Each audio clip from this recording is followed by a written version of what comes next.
This is Sports Center. Hello, and welcome to the second episode of the Tiger Pod, brought to you by Trinity Tiger Alerts. Just one more sleep until the Huddleston Games. The excitement in the school is palpable.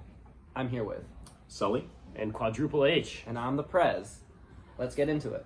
So our first segment is talking a little about the section that was packed for volleyball's Monday game against Marymount. You know, there's some conversations. Is the Maxim Gym the toughest place to play in the Ivy League? Finn, I would say there's no doubt that the Dudley Maxim Gym is the toughest place to play in the Ivy League. I mean, nobody wants to be there. It is like Death Valley had a baby with, I don't know, like the Chase Center. It's actually ridiculous. Hashtag pack the max. See it up here. Nobody wants to play in the Maxim Gym. Let's roll it to our resident volleyball specialist, David Saka. What is going on, guys? Back with the volleyball predictions. David here. We got Trinity on the hat, Trinity on the map, and Trinity on the tat. Now, score predictions. Girls volleyball. Let's go to the trusty cooler of scores. Shake it up a little. Girls JV first. We're going with Trinity girls, 3. And we're thinking Dalton, only a 1. A nice 3-1 dub for a little homecoming game. We're going to shake it up again for girls varsity. Let's go. Now, we're thinking Dalton, 2. And then what does that mean? Trinity 3. Both girls take dub. 3-2, 3-1. Let's show them who the real Tigers are. Let's go. Thank you so much, Mr. Saka. Now let's move on to Trinity's most underrated team, the Tiger Sharks. They're riding after the first one of the season where they beat Riverdale 15-8. Wow. Yeah, John Lieberman has been carrying that squad. 25 goals in 3 games. That's got to be some sort of record. It's got to be. Right? I mean, John, he's been nothing short of electric, but we've also had a lot of support from senior Johnny O'Malley. I mean, Oscar Zalevich, Dax Bischoff. Great squad. I mean, it's their first one of the year, but I see a lot more in store as we move deeper into Ivy League play. You know, I think we're all really interested in the winning streak, but the real story with this team is their booming social media presence. Oh, The yeah. Trinity Varsity Water Polo Instagram went from under 5 followers, 3 of which were the captains, to this morning over 2,500. We got a chance to sit down with their head of the social media to really ask about this unprecedented boom. I have to my left John Lieberman, star striker, who's here to answer some of our hot questions. And I came across an interesting follower, to say the least. Username is __Riley _J .cr._____. And I was wondering just who this is and how you possibly were able to reach out to them. Well, Riley's actually a close friend of my uncle. Really? Yeah, from college. Wow. They were a fraternity. They're in the same fraternity, so yeah. Awesome. Yeah. Close family friend, some would say. And when you're reaching out to these people, how do you really pitch the idea of Trinity Varsity Water Polo? Well, we talk to them. We say, hey, look, we need some support on our social medias. You know, it was lacking at a certain point in the day yesterday. So we had to talk to them. We were like, hey, look, you know, we need some extra support. And I sent a whole family group chat text message saying, get everybody you know to follow this. And my uncle happened to reach out to Riley in this specific case. By any chance, how many people are in this family group chat? Because you've gained, I'm not sure if you're fully aware of this, it was actually at 1 follower yourself yesterday, up to something close to 2,500 this morning. Yeah, well, the family group chat, mine at least, consists of over 100 people. So they all recruited a bunch of people to follow our social media. And then, you know, Johnny and Oscar also did the same thing. So, you know, it's a team effort here. Yeah. And, you know, we encourage all of the members of the water polo team to kind of contribute to this cause. Okay. So, John, can I interject here? Is it a part of your family group chat? Please put the photo up right here. Yeah, right there. Yeah. I've never actually seen this woman in my life, but I'm sure that she's related to me somehow. Well, actually, Finn and I did some research. This is Oscar Uzlevich's aunt. Oscar Uzlevich, if you're watching, give your aunt some love. 0 likes, August 12th. Come on, let's like those posts next time. Yeah. Truly exhilarating reporting right there. I mean, I learned something. Didn't you, Finn? I learned a couple things. I was sorry to miss it, but you guys did great reporting. We really did. All right.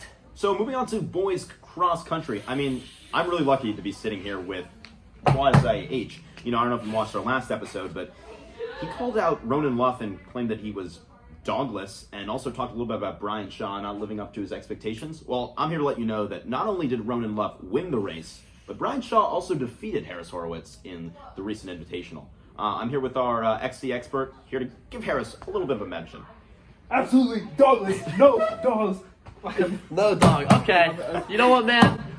Sometimes it's not your day, and it just wasn't my day on Saturday. You come back stronger, and that's all you can do. Shout out to Ronan Luff. Still though, kid is still dogless. I'm not. He still got second place. He still got second place on Wednesday. I mean, I'm not backing down. He's dogless. Brian Shaw, shout out Brian. We come back stronger. All right. And the girls were not the only runners hitting their stride this past weekend. The cross-country team were riding high after a dominant win at the Briarwood Invitational. Yeah, man. I mean, we haven't seen dominance like this in a long time. 3 out of the top 5 finishers were all Trinity girls. We had Audrey in 5th, Anura in 2nd, Izzy Solomon taking home the dub. I mean, that's got to be one of the better teams in Trinity right now, right? Yeah, and I mean, also, we're not only going to be talking about the top 5, we're talking about 4 novice runners in the top 20 and every single one of our varsity members on the top 20 in the race. I mean, the future is bright. The Unfortunately, now is boys bright. Yeah. It's all good. It's exceptional. It's all good in Mr. Placencia land. Mr. Placencia land. Coach P holding it down. Pushing P. Yes, sir. Boys soccer is off to their worst start in years as they look to win a whopping 5th consecutive Ivy League title. The boys did get their first league win against Collegiate in a 1-0 thriller this Friday. Shout out Nick Park. Shout out. But they were not able to carry that momentum into their match against Riverdale on Wednesday, which they did lose 5-1. Utterly disappointing. And I believe, Sully, you actually did some investigative reporting before their game to see what was fueling this Trinity soccer team for lunch. Let's roll the clip. Roll the clip. What's up, guys? We're in the lab where the magic's made. We're here with the self-proclaimed junkyard dogs of the Ivy League. Starting with, what's your name and what are you eating today? Hello, I'm Robert Jude Flagg. So today we have 2 pieces of chicken, rice, and cauliflower. Very well balanced meal. It's gonna fuel the day. Thank you. Moving on to our second. Manolex here. We got the water, stay hydrated. You got a little bit of carbs. Chicken for the gains, obviously. And we're playing it a little bit risky with the sauce. Might have to go use the bathroom after this, but we should be good. Perhaps Monolek should have laid off the hot sauce. Well, onto kind of a nicer note. Girls soccer is onto a roll. And though she would never say this herself, much of the team's early success rests on the shoulders of star center mid Ella Cho, who actually just recently had a scary injury as well. I mean, there's still another chatter around the Avery Gallucci curse coming back. Is it possible? I mean, we did have a long segment about the Avery Gallucci curse last time, but I think we jinxed it, to be honest, because Charlotte Duffy ripped off her cast to get on the field against Riverdale. I mean, we haven't seen grit like this in a long time. And also, Anna Moon ripped off her crutches, just threw them in the trash can, was hobbling around the school all week, just begging to play, and they got the job done. I mean, they didn't get the result they wanted against Riverdale on Wednesday, but it means a lot to have those seniors back. And Trinity, we really thought they were down and out after those 2-star seniors went down, but I think they're back. Yeah, and I believe you guys also did some more interviews with these captains to see where their heads at before the Huddleston Games. Yes, we did. Roll the clip. I'm Finn O'Sullivan. And I'm joined. All right, and we are joined with 2 of the 3 captains of the varsity girls soccer team that is riding a 2-game win streak, Anna Moon and Ella Cho. Girls, what do you think of your play so far in the season? I think it's been solid. We've gone through a few ups and downs, but I think we're definitely getting back into it. We're going to have a very strong week. I feel it. Everyone's working super hard. The attitude, the energy's there, so we're just going to pull out some dubs. Talking a little about ups and downs, we've seen you up and down the hallways in crutches lately. That's really good. The crutches are gone. Can you tell us a little bit what happened there? I'm better. Dalton, you hear that? I self-diagnosed myself as better. I just left the crutches. All that I'm hearing is that Trinity wants it more than everybody else does in this league. Ella, what do you think about your seniors' willingness to play through injury? I'm very proud of you, but I think that you should be a little careful too. But agreed. Cautious. Bold or reckless? We'll let the people decide. I think we got to decide. I mean, Ella Cho, she went without telling us that she actually had a hat trick last game, and nobody even mentioned that. I mean, wonderful. Can we get some round of applause for Ella right there? Great work, Ella. Hat trick.